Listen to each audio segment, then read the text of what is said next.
Yeah, so here we are, the end of season summary. So, yeah, I'm just going through the season and the stats and the players and the leagues, and just to see if we got where we wanted to be, and we got the result we wanted to be, which you kind of know the answers to that. So let's go through all the stats, the figures, and are we happy or are we sad, and let's have a look.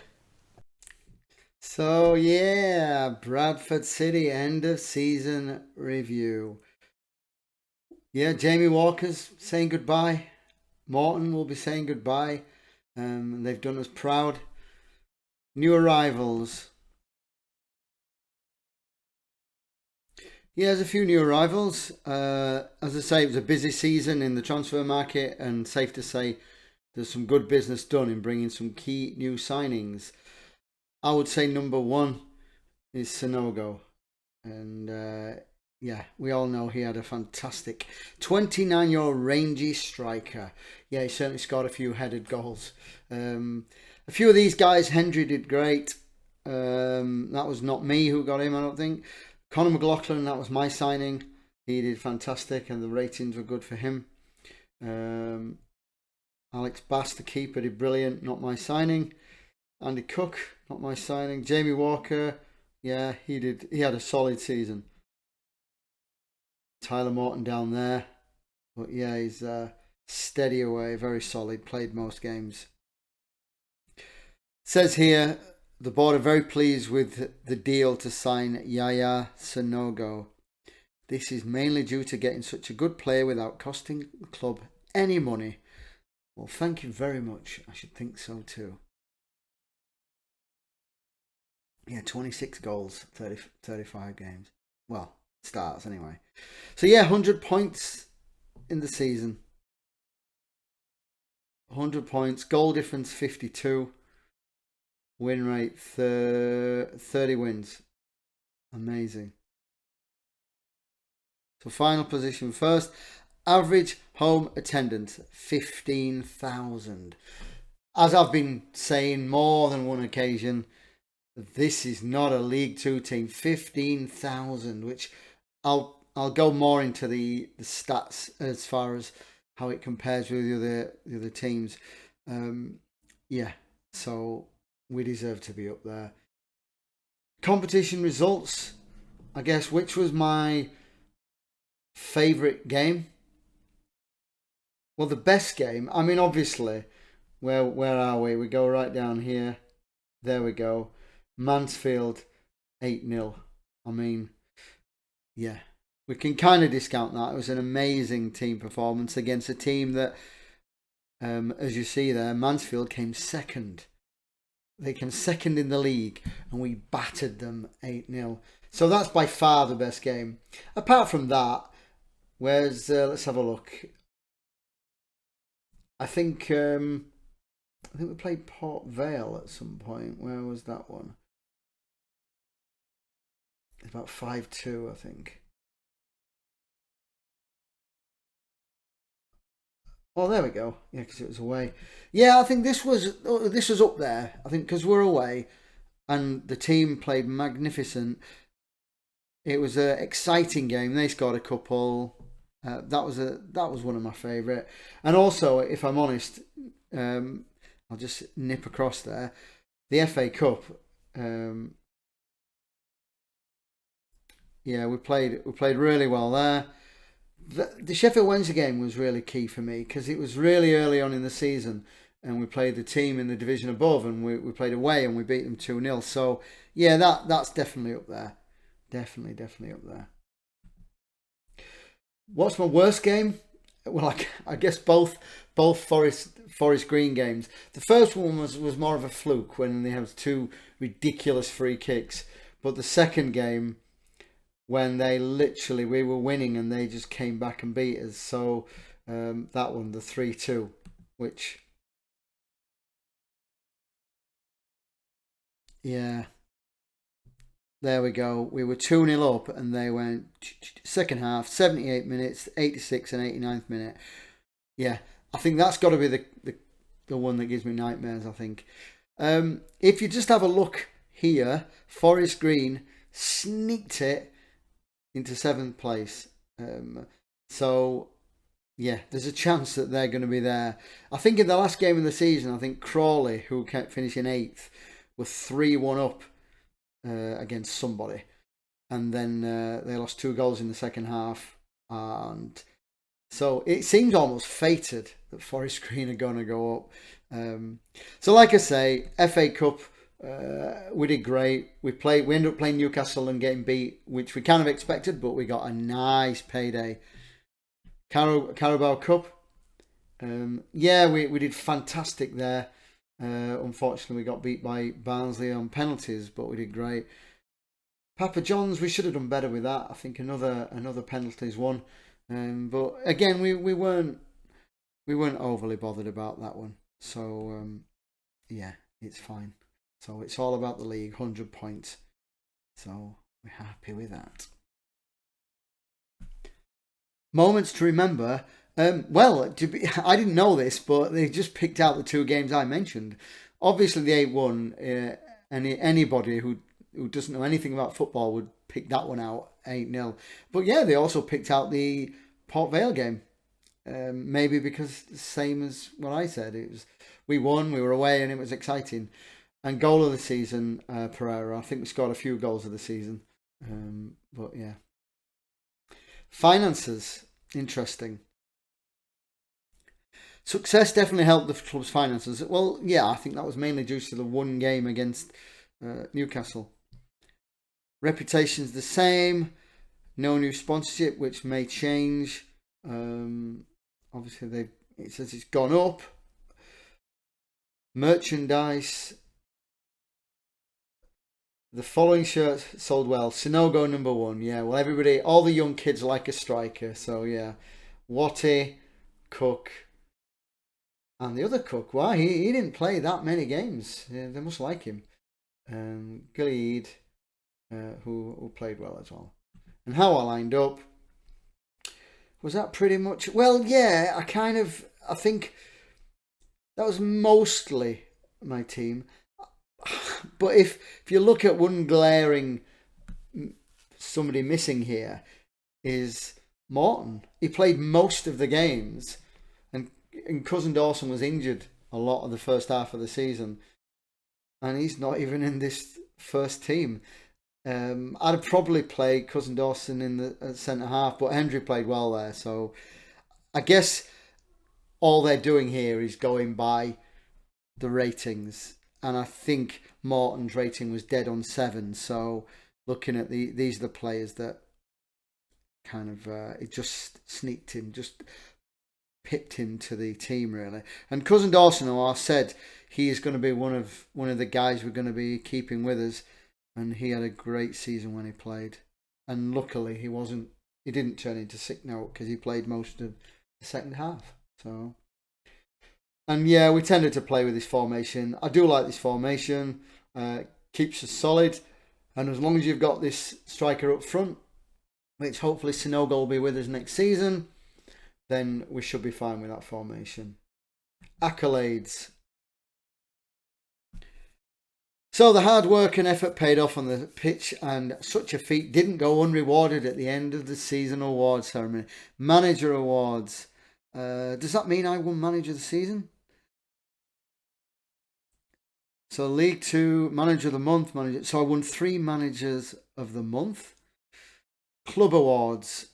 Player of the Season, Paudie O'Connor. Well done, fans. Well done for doing that.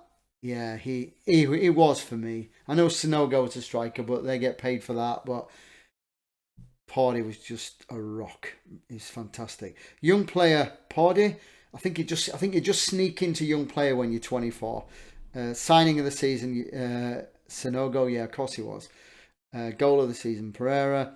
Top goal scorer, Sinogo, 26. Most assists, Elliot Watt, which I'm looking forward to. 11 assists. Most player of the match, Paudie with 9. Oh, he got the man of the match in the last game, by the way, as well.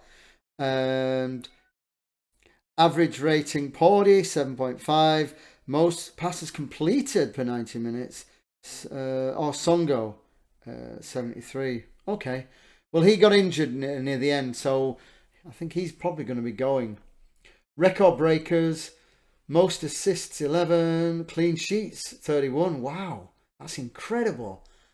Bass got 31 clean sheets. I know the defence helped, but again, he's probably the most unsung hero in this team. I hardly mention him, which is my fault really, but wow, incredible. Most player of the awards 9, worst discipline poured 9 yellow cards, but no reds. So there you go. He stays on the pitch. He knows when to do it. And I think if he'd have got booked one more time, he'd have been suspended. So that's a perfect season. He timed it right to the end. Young goal scorer, 19-year-old defensive. When he was 18, he scored. He was the youngest. Wow, I thought we'd have younger than that. And oldest goal scorer, Theo Robinson, 33. So okay, fair enough. Competition awards. Oh, there's nothing there. Okay, maybe that's due to come. History in the making. Your hard work and effort paid off on the pitch, and such a feat didn't go unrewarded at the end of season award ceremony. So, as we keep saying, we won. Bradford, 100 points. Mansfield way behind us on 86 points, so we battered 8-0. Bristol Rovers also went up, and then the playoffs: Newport, Exeter, Orient, and Forest Green. Yeah, I'm looking forward to seeing. I'm really interested about that. It was a superb season for the Bantams, who exceeded expectations throughout the campaign and claimed a deserved title. We certainly did. Okay then, so I'm gonna just nip ahead. I'll show you before we sign off for the season. I want to find out who goes up in the playoffs and what happens there. So we shall see. Right, a few days have passed. I just wanted to take it to the to see who goes up and the playoffs. You know where this is going, don't you? As you see there, that was the first leg of the playoffs. Forest Green played Newport, battered them 4-0. So looks like that's kind of the end of that tie. So the next game, Leighton Orient also beat Exeter. Next game, Exeter beat Leighton Orient, and well, they sneaked them on as a 4-3 victory. So Exeter go through to the final. Newport, they beat Forest Green, but 1-0, so it was already over, 4-1. So it's Exeter and Forest Green in the final. And what happened? Yeah, you guessed it. Forest Green beat Exeter 2-0. So our nemesis that, gives me nightmares, they're following us into League One. So that's going to be fun for next year. I guess it adds to the story, to be honest. So yeah, that was always going to happen. So they sneaked into the playoffs and they went through. Okay, so if we just look in more detail at the league table, so we've got, obviously we won 30 games, scored 82 goals, and we let in 30. So the goal scorers, well, we were the best, and I think Bristol Rovers and Mansfield, they weren't too far behind, to be fair. But I guess the difference was the defence. We let in 30 goals, and looking down the list, I think Newport had a reasonable defence. They let in 39, but everybody else were pretty, well, quite a lot higher. I mean, the teams in second and third were in the 50s. So yeah, that's why. So hopefully we need to keep hold of that defence. And the form guide, I think everybody was a bit mixed, really, apart from us. We had a brilliant end to the season, apart from the last game that I showed you guys. So yeah, that's that. Looking at the other leagues. Oh, actually, I'll just show you.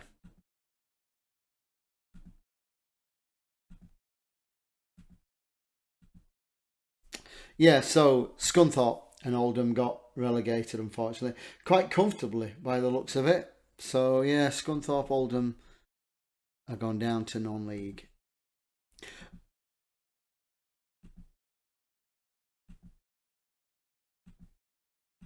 So League One. So the teams we're not going to be seeing next year are Doncaster, Wimbledon, Burton and Cambridge, who all got relegated.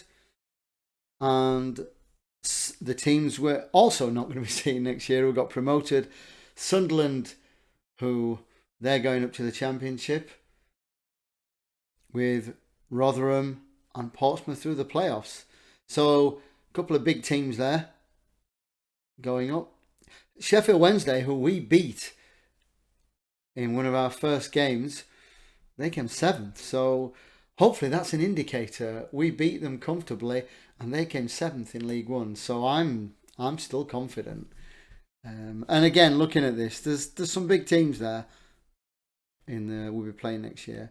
In the Championship, Fulham won, and Forest have gone up 2.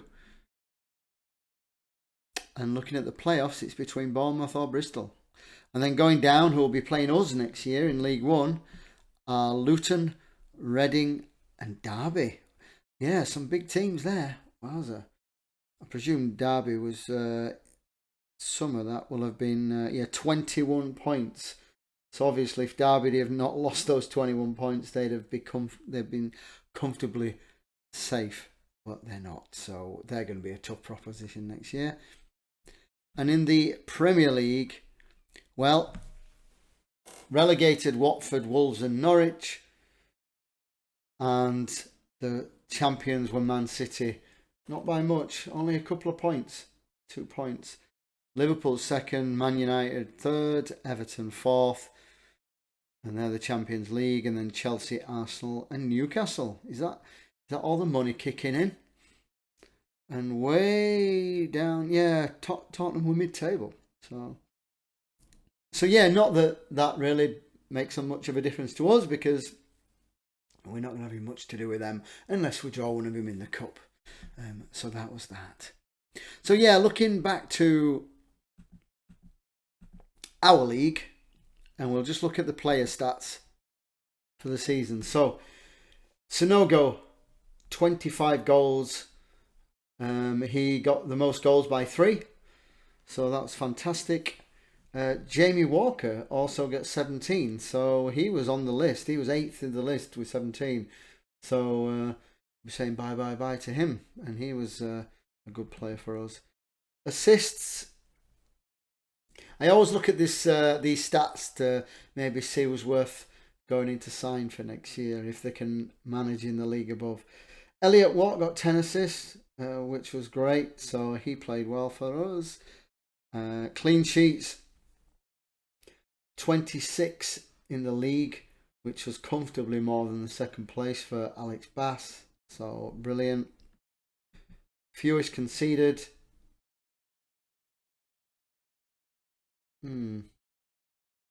Yeah, so I think this is a bit skewed, because I can imagine that it's because they didn't play as many games as Alex did. So there we go. And most player of the match, well, Matt J, I'll be looking at him. He got 9 in the league, and Pordy and Sonogo were up there with 8. Anybody else? No.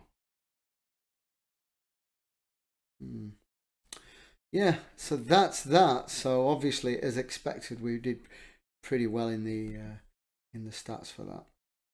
Yeah, I'll just have a quick look at the dynamics. Most of the players are satisfied, or 1 or 2 are happy and delighted.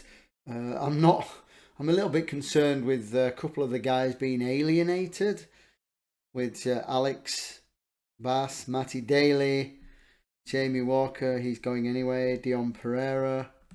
Who else is okay, a couple of players asking to leave who didn't play. So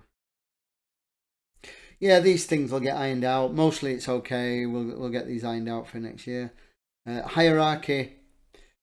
Well, I'm very happy with that. Obviously, team leader Pardy, he's the number one, and we've got a few highly influential. I mean, the players who tended to be in the first team who are highly influential. Social groups. Yeah, the main social group at the top is the main players, really. So yeah, so there we go. So that's a summary of all the stats. So looking forward to next season. So there you have it. So yeah, the end of the season. We've played 56 games in total, including the cup games. We've won 35 of them. It's been a fantastic season overall. It's been really fun for me. I hope you've all enjoyed it. I hope you've found it as enjoyable as I have. Mostly it's been comfortable. We've had some great victories and a couple of surprising losses and the evil Forest Green. But overall it's been brilliant and I've really enjoyed it. So this is just the start, obviously. So we've now got with £35,000 in the red, which I'm all right with. With the added bonus of a couple of cup victories along the way, I'm more than happy with almost being at just zero, which 35 grand in the red is pretty much that. So I'm happy with the finances. We've got a brilliant fan support. His ultimate goal was to get to League One, regardless of anything else, was get promoted, and we got promoted. We got a couple of players in.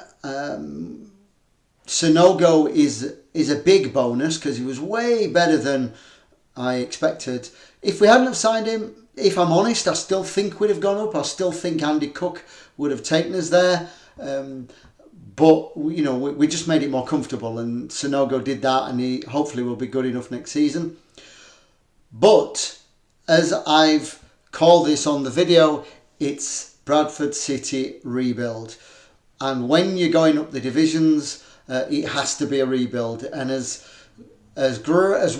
fantastic as we've done, we've got to be ruthless. And there's one or two players, like Paddy O'Connor and Finn Dawson and Watty. There's one or two others who are gonna go up there with us. But some of these players, they're not gonna be good enough when we get to League One or League Two. So it is what it is. I've now got the summer till August to go through all this pre-season stuff and the exciting but also frustrating pre-season of trying to sign players, get rid of a couple of players, maybe get a couple of offers for players that weren't going to sell and end up selling, and that's what happens in football. So I've no idea what it's going to look like when we get to the first game of next season, what the team's going to look like.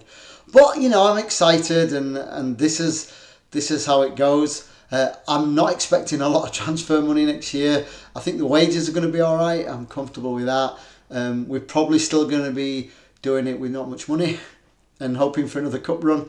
So yeah, once again, I hope you've enjoyed the season. I certainly have, and I've got a bit of hard work now to get it ready for next season, and I'll do all that, and then the next video will be a summary of how the pre-season went, and hopefully I've got a smile on my face. So again, thanks for watching. It's been amazing. Hope you keep watching and subscribe, and let's keep having fun with this. Okay guys, so keep being nice to each other, enjoy yourselves, be safe, and I'll see you soon.